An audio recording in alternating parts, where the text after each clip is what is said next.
गुरुदेव की जय।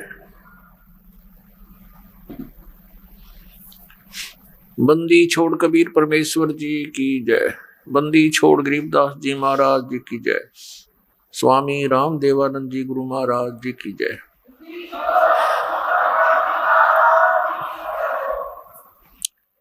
गरीब नमो नमो सतपुरुष को नमस्कार गुरु की नहीं। सुर नर मुनि जन साधुआ संतों सर्वसदी नहीं।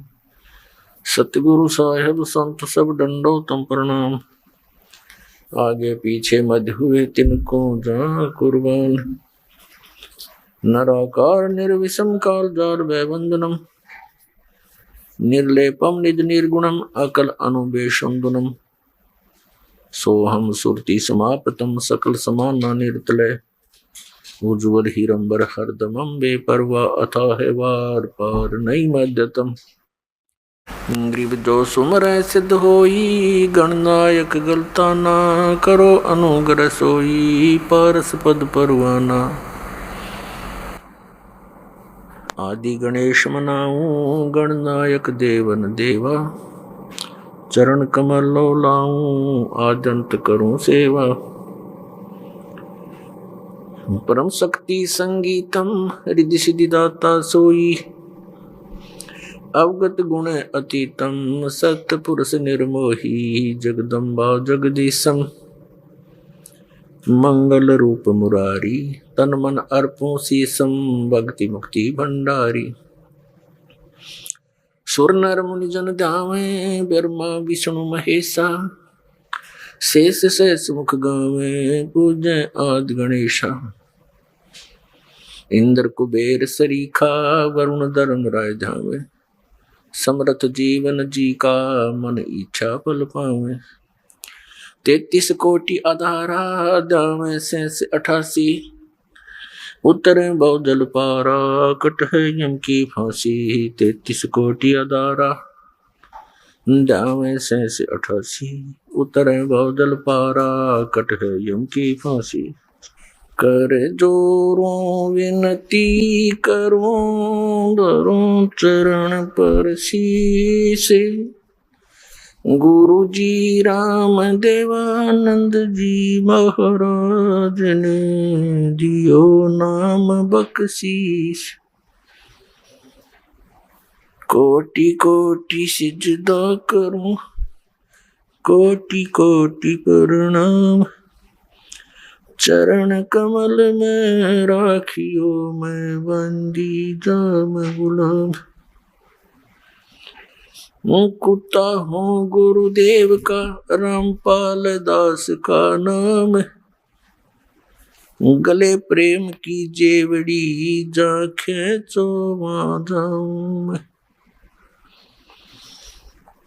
तो करो तो बावड़ू दूर दूर करो तो जाऊं।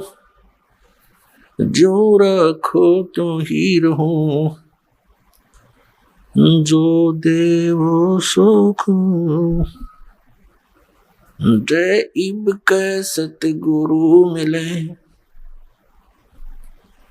सब दुख आँखों रोए। चरणों ऊपर शीश धरूं कहूँ जो कड़ी हो। कबीर गुरु जी मिलेंगे पूछेंगे कुशलात। आदि अंत की सब कहूँ अपने दिल की बात। गुरु जी तुम ना भूलियो चाहे लाख लोग मिल जाएं। हम जैसे तुमको बहुत हैं तुम जैसे हमको नहीं। तुमरे विसारे क्या बने मैं किसकी शरण में जाऊं। शिव ब्रंच मुनि नारदा तिनके हृदय ना समाऊं। ब्रह्म पिता परमात्मा पूर्ण ब्रह्म सारी सृष्टि के रचनहार कुल मालिक कबीर परमेश्वर जी की असीम कृपा से आप जी सत्संग सुनने के लिए उपस्थित हुए। भक्ति मुक्ति के दाता सतगुरु ये भटकत प्राण फिरंदा, उस साहिब के हुक्म बिना नहीं तरवर पात हिलंदा। उस परमेश्वर की असीम कृपा से, उस तत्ब्रह्म की रजा से आप जी यहां पहुंच पाए हो। पुण्यात्माओं, सत्संग में आने से हमें यह ज्ञान होता है कि मानव शरीर हमें किस लिए प्राप्त हुआ था। जब तक हम महापुरुषों के विचार नहीं सुनते, सत्संग नहीं सुनते, तब तक हम अपने उसी कर्म को, उन्हीं क्रियाओं को जो हमारे पूर्वज करते हुए आए हैं, उन्हीं को हम सत्य मानते थे। संतानों उत्पत्ति, उनकी परवरिश करना, उनके विवाह आदि कर देना, फिर उनके संतान की कामना करना, फिर बेशक मर जाएं कोई प्रॉब्लम नहीं। तो ये तो हमारे ना चाहने से भी हो रहा था, क्योंकि जो हमने कर्म करना चाहिए था उसका ज्ञान ना होने से हम जो भी प्रारब्ध से प्राप्त कर रहे थे उसको हम ये सोच रहे थे हम कर रहे हैं, हमारे ही करने से सब कुछ हो रहा है। लेकिन ये हमारी भूल थी, अध्यात्म तत्व ज्ञान का अभाव था। जो हमने करना चाहिए था वो हमने शुरू भी नहीं किया होता है जब तक हम सत्संग नहीं सुनते। कोई तो कहा करता था कि मैंने ऐसे 5 प्लाट ले लिए, 2 कोठी बना दी, सब बच्चों का विवाह बड़े ठाठ से कर दिया, मैंने बहुत परिश्रम किया, मेहनत की और जिससे धन प्राप्ति हुई। कोई कहता था मैंने ऐसे कर दिया। तो ये सब भूल थी प्राणी की कि इस जीव को जो मानव शरीर प्राप्त होता है तो केवल प्रारब्ध ही प्राप्त होता है। जीव का ना चाहा होता है ना किया होता है। और फिर कुछ वृद्ध व्यक्ति बैठकर आपस में चर्चा करते हैं, गोष्ठी किया करते थे, एक दूसरे की कुशल मंगल पूछा करते थे। तो बताते थे कि मेरे जो है ना 2 लड़के थे, 2 लड़की, 2 लड़के 2 लड़की हुई, दोनों के परमात्मा ने संतान दे रखी है, पुत्र पुत्रियां सबको प्राप्त हैं, सबका विवाह कर दिया है, मेरा काम पूरा हुआ, अब बेशक भगवान उठा ले। अब इतना ही ज्ञान था उन भोली आत्माओं को कि बस काम पूरा हो गया, संतानों उत्पत्ति, उनकी परवरिश, विवाह, फिर उनका भगवान ने संतान दे दी, बस अब हमारा काम पूरा हुआ। तो पुण्यात्माओं, जो हमारा काम था वो तो हमने शुरू भी नहीं किया, और जो हमने किया वो होना ही था। जिसको हम ये सोचते हैं कि हमने किया वो तो आपको प्राप्त ही होना था। जैसे विवाह के पश्चात परिवार का भी और साथ में जिन बच्चों का विवाह हुआ है उनका एक ही मनोरथ होता है कि भगवान पुत्र दे, क्योंकि हमने अज्ञानता के कारण पुत्र और पुत्री में बहुत भेद मान रखा था। इसका कारण हमारा अध्यात्म ज्ञान ही था, लेकिन पुत्र और पुत्री में कभी भी हमारे मन में स्वप्न में भी ये नहीं आना चाहिए कि कोई अंतर है। एक ही मिट्टी के खिलौने हैं, एक ही जैसे विचार हैं, और हमारी ममता भी बच्चों में एक ही जैसी होनी चाहिए। विचार हमारे उच्च होने चाहिए, परमात्मा जो दे उसमें संतुष्टि होनी चाहिए। अध्यात्म ज्ञान न होने से हम 90% दुखी रहते हैं। अब जैसे प्रत्येक व्यक्ति का यही उद्देश्य और आशा होता है कि पुत्र हो, लेकिन पुत्री होगी, फिर ये सोचा कि भगवान अब के तो पुत्र दे, दूसरी भी पुत्री होगी, बेटी होगी, तीसरी की तो पूरी कामना थी कि तीसरा पुत्र हो ही हो, वो भी पुत्री होगी, चौथी भी पुत्री होगी और पांचवी भी होगी। अपने आत्मा ना तो हमारा किया हुआ ना हमारा चाहा हुआ, वही हुआ जो होना था। हमने जो करना था उसका ज्ञान होता है सत्संग से।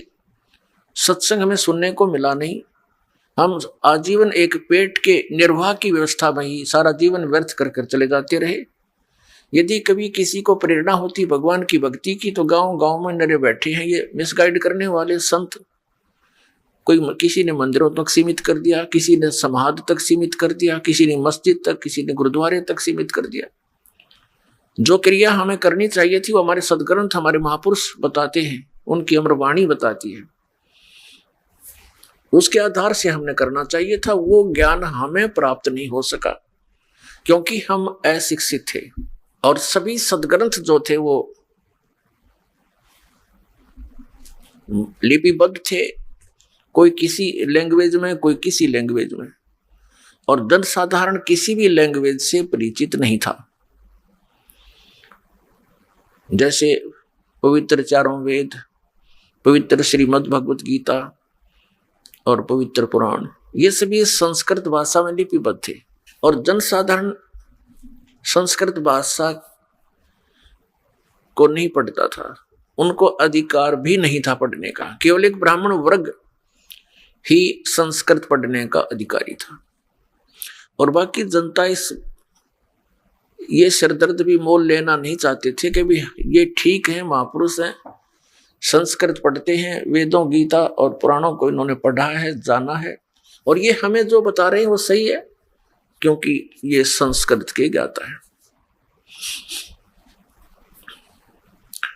तो अन्य समाज को, भगत समाज को कोई ऑब्जेक्शन हुआ नहीं और ये दृढ़ होता चला गया कि जो ज्ञान देते हैं वो ठीक है। और जितने भी संत महात्मा थे पहले वो सभी एक ही ज्ञान देते थे कि श्री ब्रह्मा, श्री विष्णु, श्री शिव जी ये अजरो अमर हैं, सर्वेश्वर हैं, महेश्वर हैं, मृत्युंजय कालज्य, इनकी उपमा किया करते थे। और इन्हीं की पूजा यानी श्री विष्णु जी और श्री शिव जी की पूजा और साथ में फिर मृत्यु के उपरांत सब क्रियाएं, जैसे 13वीं वर्षोद्धि वर्षी 17वीं जैसे भी करवाते थे, फिर उनके श्राद्ध, अस्थियों को उठाकर गंगा में प्रवाह आदि सब क्रियाएं हमसे कराते रहे। तो हमने हमारी एक परंपरा सी बन गई और विदाउट ऑब्जेक्शन बन गई क्योंकि सभी यही क्रियाएं हम कर रहे थे और सभी महापुरुष जो भी प्रवचन करता थे, सत्संग किया करते थे, इन्हीं की, सुदामा और श्री कृष्ण जी की, श्री राम और भीलनी की और रावण के वध की, कंस के वध की, ये कथाएं हमें सुनाया करते थे और हम सुनते रहते थे, अच्छा लगता था। और हमने यही मान रखा था कि सब ज्ञान जो ये बता रहे हैं महापुरुष, ये सदग्रंथों से ही बता रहे। और हरे राम हरे कृष्ण, राम राम हरे हरे, ओम नमः शिवाय आदि, ओम भगवते वासुदेव नमः, इस तरह के ये मंत्र हमसे जाप कराया करते थे। कुछ एक व्यक्ति थे वो ये कहते थे केवल एक ओम नाम का जाप करना चाहिए और मंत्र नहीं जपने चाहिए। ये तो कोई एकाध ही मिलता था और वो ऐसा कहने वाले कौन थे? विशेषकर आर्य समाज के कुछ आचार्य और प्रचारक ही होते थे और वे महर्षि दयानंद के विचारों को ही समाज में फैलाया करते थे। और महर्षि दयानंद खुद ओम का जाप करने के पक्ष में नहीं था, आपको बहुत बार दिखाया है, दिखाएंगे समय आने पर। भले ही वो ये कहते हो कि ओम का जाप करो, लेकिन वो स्वयं ओम नाम यानी किसी भी मंत्र के जप करने के पक्ष में नहीं था। कारण क्या था कि ये सभी ब्राह्मण लोग थे जैसे आदि शंकराचार्य ये उस समय जन्मे थे जिस समय भारतवर्ष के अंदर बुद्ध धर्म की जो है अत्यधिक प्रचार हो रहा था बुद्ध धर्म का, और बहुत शीघ्रता से फैल रहा था। उस समय आदि शंकराचार्य जी का जन्म हुआ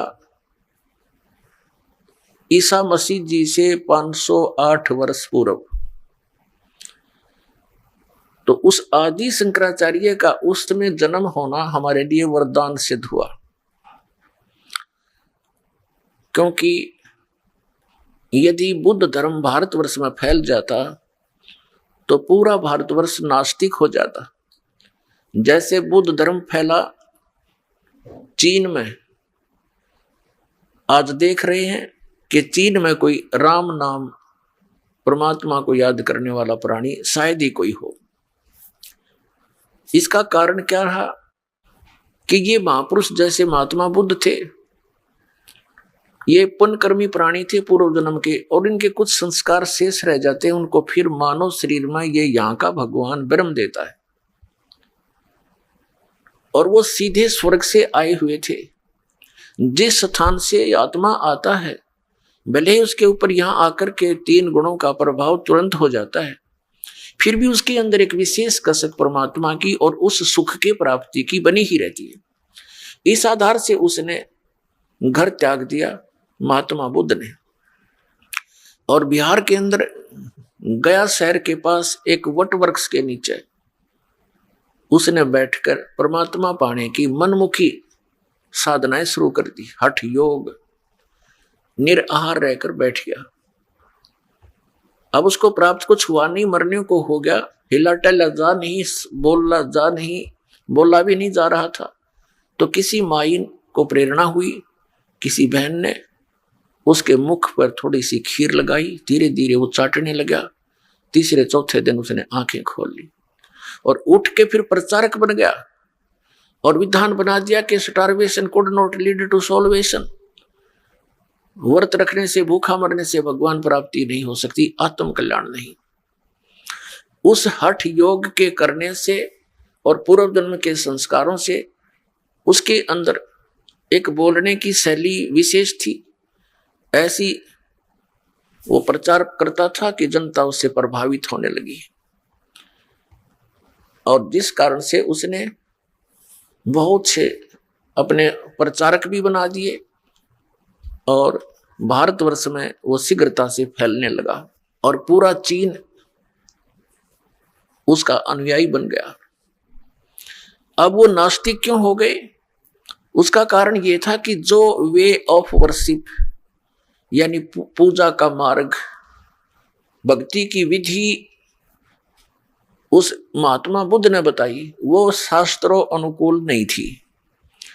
श्रीमद् भगवत गीता अध्याय नंबर 16 के श्लोक 23 और 24 में कहा है कि शास्त्र विधि को त्याग कर जो मनमाना आचरण करता है उसकी न तो गति होती है, न उसको कोई सुख प्राप्त होता है, और न ही उसका कोई सिद्धि प्राप्त होती है, उसकी सिद्धि भी प्राप्त नहीं होती, अर्थात यूजलेस यानी व्यर्थ। यही कारण रहा महात्मा बुद्ध जी ने अपने मनमाना आचरण वो पाखंड मत चला दिया, और यही काल चाहता है कि कोई भी पुण्यात्मा उसके फंस जाता है, उसको अपना प्रचारक बना करके उसी की कमाई को, उसी की सिद्धियों को नष्ट करवा देता है, और पूरे उनके अनुयायियों को मिसगाइड करवा कर ये निश्चिंत हो जाता है कि ये गए काम तय। और यही क्रिया बनी थी, महावीर जैन ने यही किया था। वो भी पुण्यकर्मी प्राणी थे।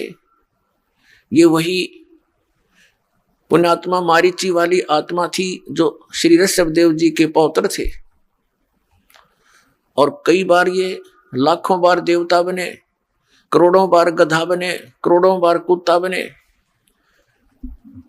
अब उसके बाद वो एक स्वर्ग से वापस आए और उनका जन्म महावीर जैन रूप में हुआ। उसके बाद उन्होंने परमात्मा पाने के लिए घर त्याग दिया। ये मुनिवर्ती बोलते हैं, घर त्याग दे नी वस्त्र हो जा।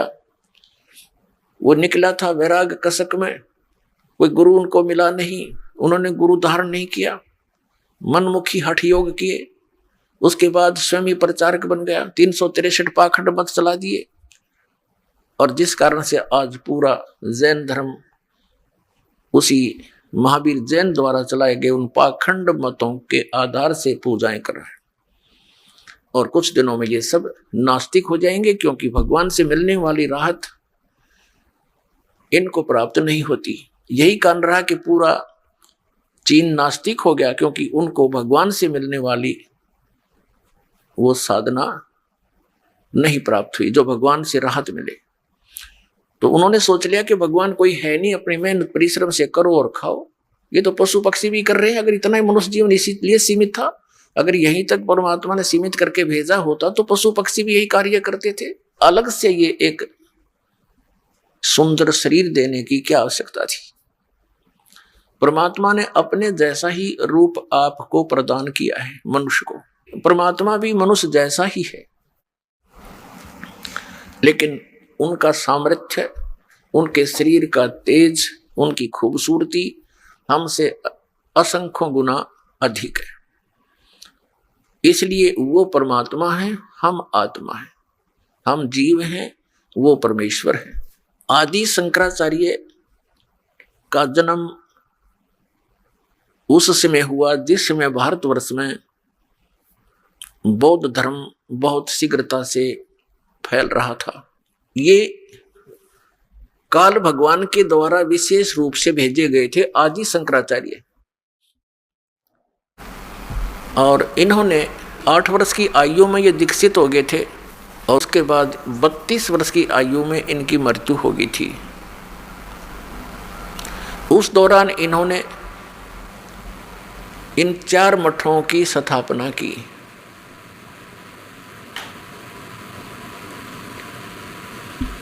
एक जैसे ये जोशी मठ बोलते हैं, ज्योतिर्मय जोशी मठ, एक श्रृंगेरी मठ, श्रृंगेरी पीठ कहो, 4 पीठ स्थापित की, एक द्वारका शारदा पीठ, एक पुरी गोवर्धन पीठ, इस प्रकार।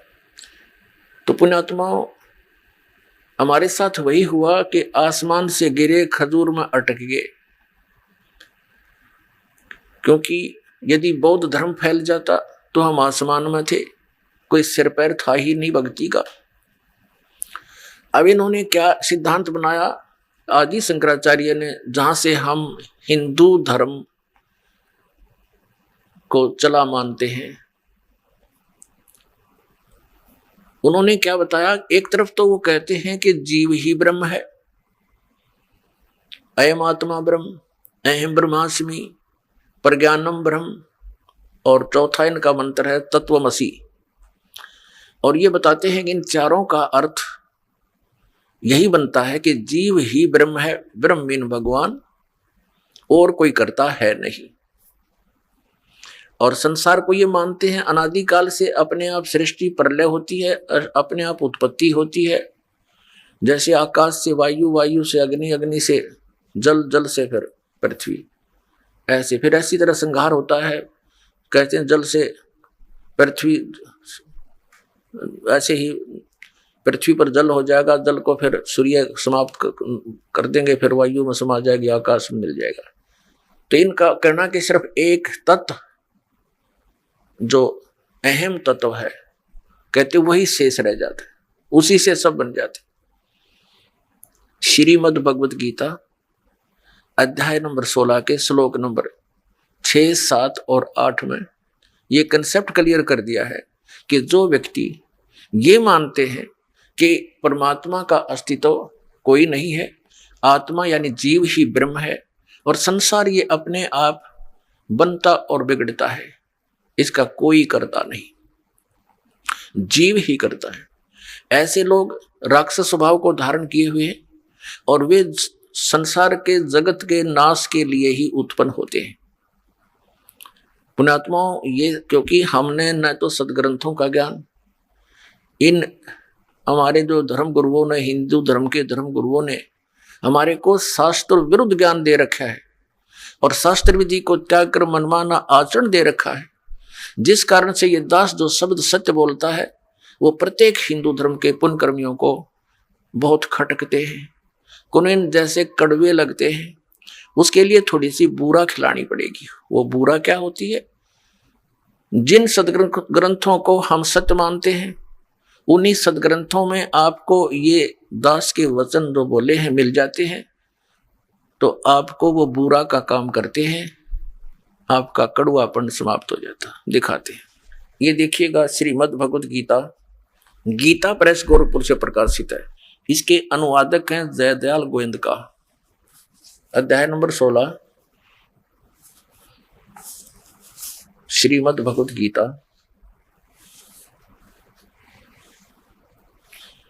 और ये श्लोक 7 में। असुर स्वभाव वाले मनुष्य प्रवृत्ति और निवृत्ति दोनों को भी नहीं जानते, इसलिए उनमें न तो बाहर भीतर की शुद्धि है और न श्रेष्ठ आचरण और न सत्य भाषण ही है।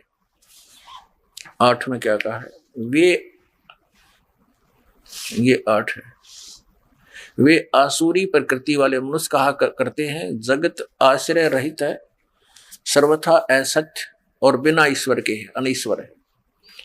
अपने आप केवल स्त्री पुरुष के संयोग से उत्पन्न है, केवल काम ही इसका कारण है, इसके सिवा और क्या।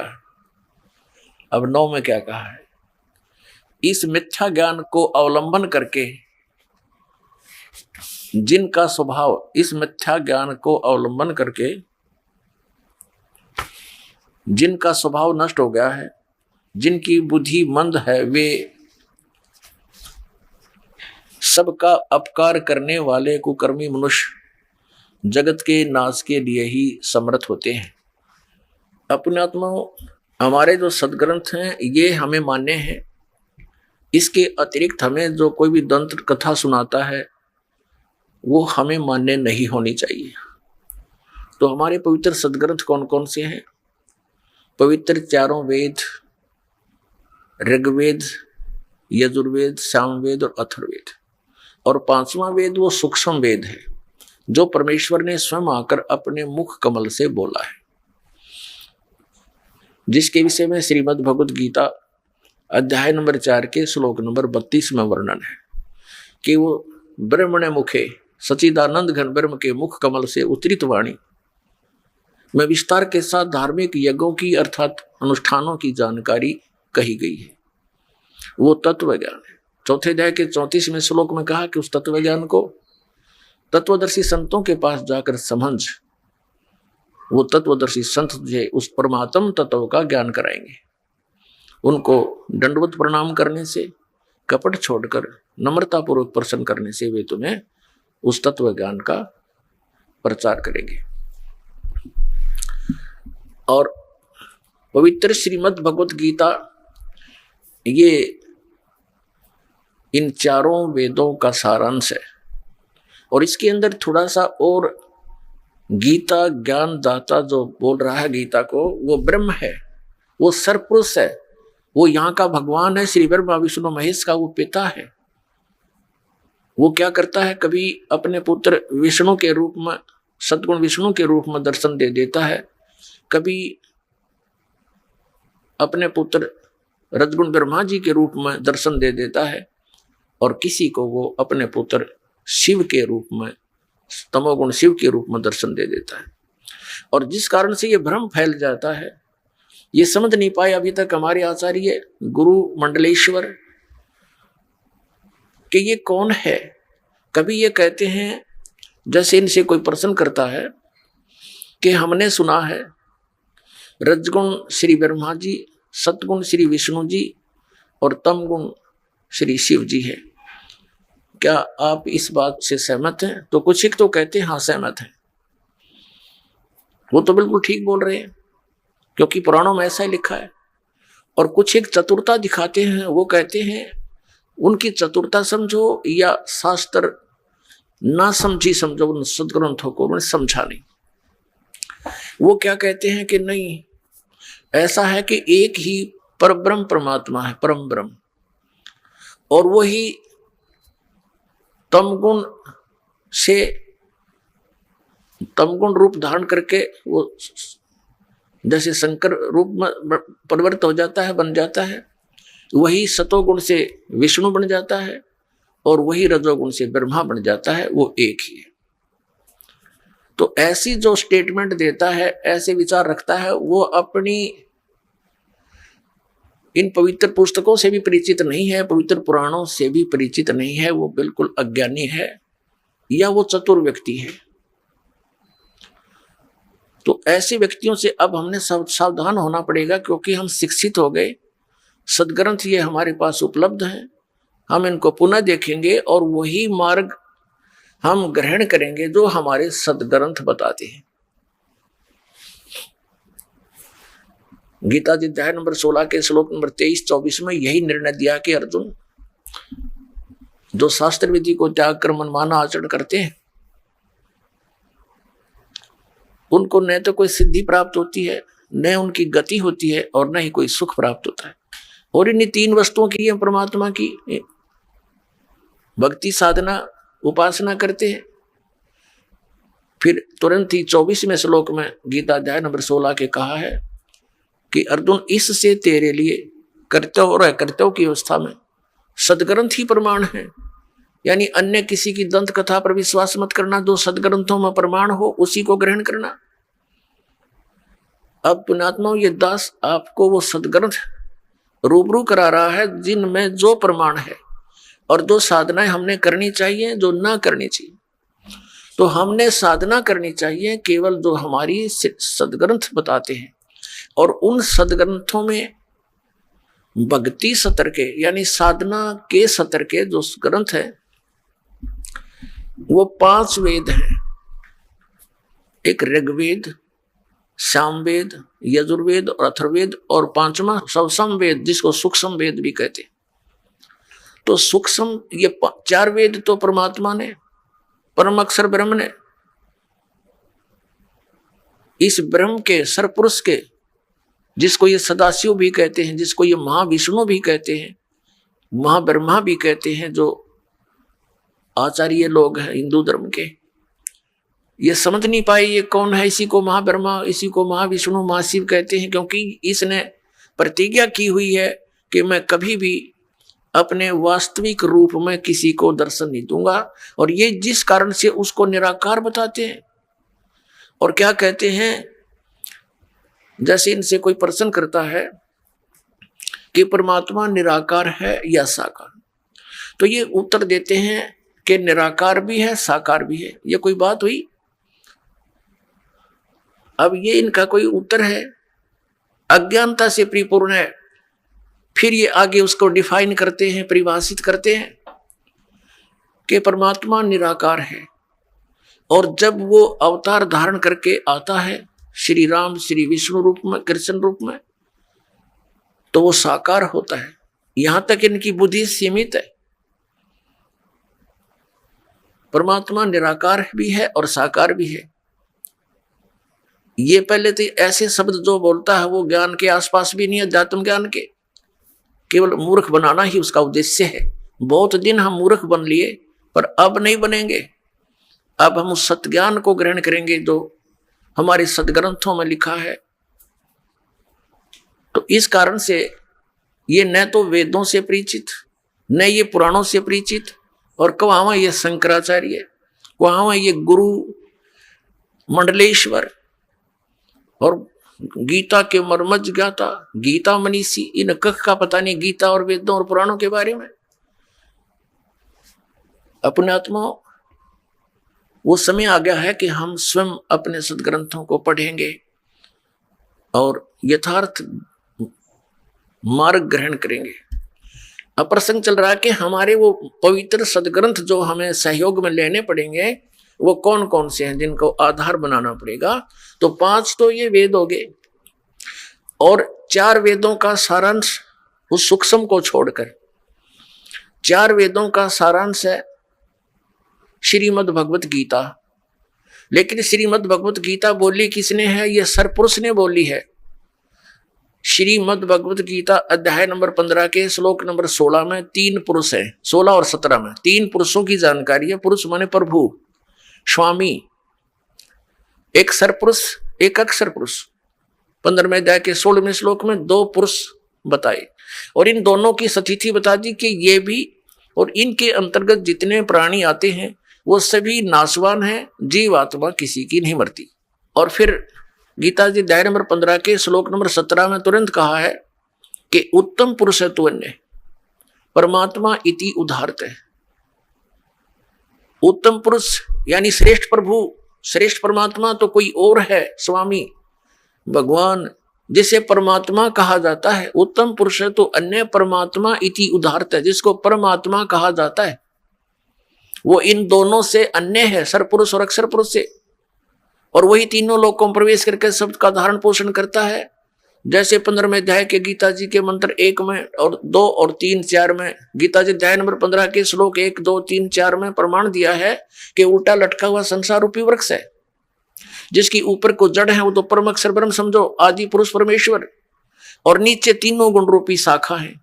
और जो संत इसके पूरे विभाग बता देगा सवेदविद, वो तत्वदर्शी संत है। तो परमेश्वर स्वयं आए थे वो सूक्ष्म ज्ञान प्रदान करने के लिए, सूक्ष्म वेद प्रदान करने के लिए, और वो ऐसा प्रत्येक युग में करते हैं। यही वेदों में प्रमाण है कि परमात्मा ऐसी लीला करता है। वो सह शरीर आता है और सह शरीर चला जाता है। वो साकार है, नर आकार है, मनुष्य दृश्य है वो परमात्मा। हमरे ही उनिहार है हमारा सृजनहार। उन महापुरुषों ने जिन्होंने परमात्मा को पाया उन्होंने भी ऐसा ही बताया। तो वो आकर के हमें, उसने स्वयं आकर के सन 1398 से सन 1518 तक 120 वर्ष परमात्मा एक तत्वदर्शी संत की भूमिका करते हुए, और साथ में हमें एक उदाहरण देने के लिए कि आदमी अपना निर्वाह स्वयं करता हुआ भी भक्ति कर सकता है। दुल्हे का कार्य किया करते थे धानक का। उन्होंने उस समय बताया था अक्षर पुरुष एक पेड़ है, निरंजन वा की डार, और तीनों देवा शाखा हैं, ये पात रूप संसार। तो उस परमेश्वर ने स्वयं बताया था कि इस उल्टे लटके हुए संसार रूपी वृक्ष को समझो, जड़ तो वो स्वयं है, उसकी जानकारी ते दास देगा। उसके बाहर उन्होंने सारा बता दिया कि अक्षर पुरुष एक पेड़ है, जैसे तना बार दिखाई देता है वो तो अक्षर पुरुष समझो, उसके एक मोटी डार हो तो उसको सरपुरुष समझो। ये ज्योत निरंजन श्री ब्रह्मा विष्णु महेश के पिताजी, और उस डार के फिर 3 शाखा है, रजगुण ब्रह्मा, सतगुण विष्णु, तमगुण शिव जी। ये शाखा दानो उस संसार रूपी वृक्ष की। श्रीमद् भगवत गीता अध्याय नंबर 15 के श्लोक नंबर 1 से 4 और 16, 17 को समझने के लिए इस चित्र की आवश्यकता पड़ेगी आपको। देखिएगा, ये है संसार रूपी उल्टा लटका हुआ संसार रूपी वृक्ष। अब जो ये पूरा एक संसार रूपी वृक्ष है, और ये जो जमीन से बाहर दिखाई देता है इसको पेड़ बोलते हैं। जड़ें प्रोक्ष होती है, प्रोक्ष। अब इसमें क्या बताया है? परमेश्वर ने स्वयं आकर बताया था 600 वर्ष पहले तत्वदर्शी संत की भूमिका करने आए थे परमात्मा। उन्होंने क्या बताया था कि अक्षर पुरुष एक पेड़ है, सरपुरुष वा की डार, और तीनों देवा शाखा हैं, ये पात रूप संसार। और वही ज्ञानी इस दास को प्राप्त हुआ। अब ये तत्वदर्शी संत ये दास है। पूरे विश्व में किसी के पास, पूरे विश्व में किसी के पास ये तत्व ज्ञान नहीं है, और ना ही वो यथार्थ भक्ति मार्ग है। तो पुण्यात्माओं, आपके ऊपर एक वरदान होगा ये तत्व ज्ञान, और आपका कल्याण हो जाएगा। अब देखिएगा, ये अक्षर पुरुष तो तना है समझो, और ये सरपुरुष डार, मोटी डार जिसको, और ये 3 रजगुण ब्रह्मा, सतगुण विष्णु, तीनों देवा शाखा है। रजगुण ब्रह्मा जी, सतगुण विष्णु जी, तमगुण शिव जी, महेश जी, और ये पात रूप संसार। और ये मूल कौन है? ये प्रोक्ष है, ये पूर्ण परमात्मा है, परम अक्षर ब्रह्म है।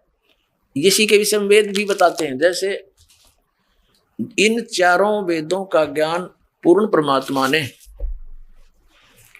परम अक्षर ब्रह्म ने स्वयं दिया था, इस ज्योति निरंजन काल यानी सरपुरुष के अंतःकरण में डाल दिया था और उसके समय निर्धारित कर दिया था। जैसे कोई माता गर्भ धारण करती है तो समय आने पर वो बालक, वो बच्चा अपने आप बाहर आ जाता है। तो इस प्रकार परमात्मा ने इसके अंतःकरण में ये पांचों वेद फीड किए थे। किसके में? सरपुरुष के अंदर। परम अक्षर पुरुष ने, जिसने सारे ब्रह्मांडों की और सब जीवों की, प्राणियों की, आत्माओं की, सबकी रचना की है, सर्व उत्पादक प्रभु है वो, उसने।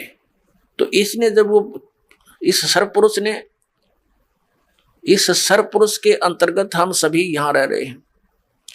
इसके 21 ब्रह्मांड हैं, हम एक ब्रह्मांड में रह रहे हैं। एक ब्रह्मांड में ये श्री ब्रह्मा रजगुण, श्री विष्णु सतगुण, श्री शिव जी तमगुण, ये इसके पुत्र हैं सरपुरुष के, ये शाखा है। और ये यहाँ उत्पत्ति, सचिथि और संहार का कार्य ये तीनों ही कर रहे हैं। और इसके निमित्त वो काल है, वो करवा रहा है। उसको 1 लाख मानव शरीरधारी प्राणियों के सूक्ष्म शरीर को भून कर खाने का श्राप लगा हुआ, खाने का। तो जिस कारण से ये अपने तीनों पुत्रों से हमें यहाँ पर ऐसे ही व्यवस्थित है, ऐसे ही व्यवस्थित करवा रहा है कि ब्रह्मा जी के रजोगुण के कारण हम संतान उत्पत्ति करते हैं और विष्णु जी के सतोगुण के कारण हम एक दूसरे में ममता रखते हैं। हमारे बस की बात नहीं कि हमारा मोह हट जाए यहाँ संसार, संपत्ति या परिवार से। और तमोगुण के भगवान शिव के कार्य से आप परिचित भी हैं कि क्रोध इतना बन जाता है और एक बार तो ये जीव बहुत जुल्म कर डालता है, हिंसा कर देता है, बाद में रोता रहता है। और ये शंकर भगवान काल का जो तीसरा पुत्र है, ये संहार करता है और अपने पिता के लिए हमारा यहाँ आहार बना रखे। ये सत्य मानना, क्योंकि आपने अभी ज्ञान सुना ही नहीं था। दास के जितने भी सत्य वचन होंगे आपको एक बार तो ऊट पटांग लगेंगे, लेकिन जब ये प्रमाण आपके रूबरू होंगे, दांतों तले उंगली दबाएगा पूरा मानव समाज। अपना आत्मा, जैसे प्रसंग चल रहा था कि उल्टा लटका हुआ संसार रूपी वृक्ष है, अक्षर पुरुष एक पेड़ है, निरंजन वा की डार और तीनों देवा शाखा हैं, ये पात्र रूप संसार ये आपके रूबरू हुआ। अब जड़ जो है वो परम अक्षर ब्रह्म है। गीता जी अध्याय नंबर 7 के श्लोक नंबर 29 में अर्जुन को ज्ञान दिया गया कि जो व्यक्ति जरा और मरण से, जरा माने वृद्धावस्था, बुढ़ापे तक, मरण माने मृत्यु से छूटने का प्रयत्न करते हैं, वे उस तत्वब्रह्म से सारे अध्यात्म ज्ञान से और सब कर्मों से परिचित है वो व्यक्ति। क्योंकि जिनको ये पता लग गया कि ये संसार की सब जो वस्तु है ये हमारे काम की नहीं, जन्म मृत्यु सदा बनी रहेगी, और परम अक्षर ब्रह्म की साधना करने से, उस तत्ब्रह्म की साधना करने से जरा भी समाप्त होगा, यानी वृद्धावस्था भी और मृत्यु भी। क्योंकि सचखंड सतलोक शाश्वत स्थान में, सनातन परम धाम में जाने के बाद ये प्राणी ऐसे ही मनुष्य सदृश शरीर में रहता है और वहां इसकी मृत्यु नहीं होती, वृद्ध अवस्था नहीं आती, सदा युवा रहता है। तो उसके लिए यहां ज्ञान दिया गया। अब 7वें अध्याय के 29वें श्लोक में जिस तत्ब्रह्म के विषय में गीता ज्ञानदाता ने कहा, 8वें अध्याय के प्रथम मंत्र में अर्जुन ने पूछा कि भगवान किम तत्ब्रह्म, तो गीता ज्ञानदाता ने उसका उत्तर दिया 8वें अध्याय के 3रे श्लोक में कि वो परम अक्षर ब्रह्म है, वह परम अक्षर ब्रह्म है। तो यहाँ गीता अध्याय नंबर 15 के 1 से 4 में और 16 और 17 में ये परम अक्षर ब्रह्म जो है ये उत्तम पुरुष है, तो अन्य परमात्मा इति उदाहरते, ये लोक तरम आविश्य विभर्ति अवय ईश्वर है, जो तीनों लोकों में प्रवेश करके सबका धारण पोषण करता है, वो परमात्मा वास्तव में अविनाशी है और वही परमात्मा है। परमात्मा का अर्थ होता है जो केवल सुख दे, दुख ना दे। केवल सुख देता है, दुख नहीं देता।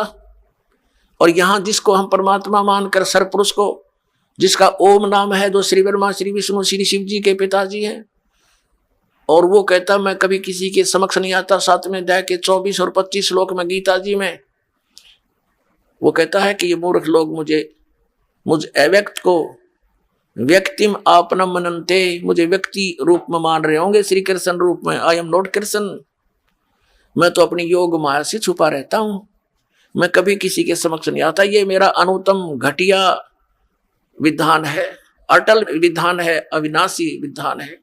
और ये मुझे कृष्ण रूप में मानते हैं, मैं कृष्ण नहीं हूं, क्योंकि वो तो बाहर निकल कर बोल दिखाया उसने सब बुरा रूप श्री कृष्ण से विकराल रूप दिखाया, जिसको विराट बोलते हैं।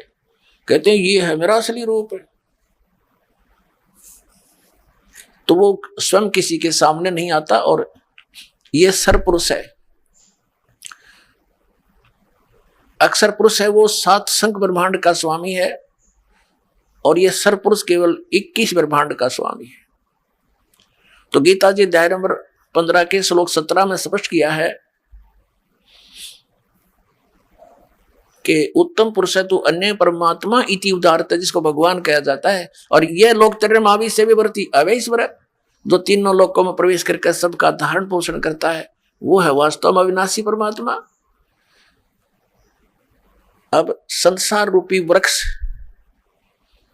की जो जड़ें हैं वो है वो परम अक्षर ब्रह्म, और उसी से पूरे वृक्ष को आहार प्राप्त होता है, सबका पूरे पेड़ का पालन पोषण मूल करती है, जड़ करते हैं।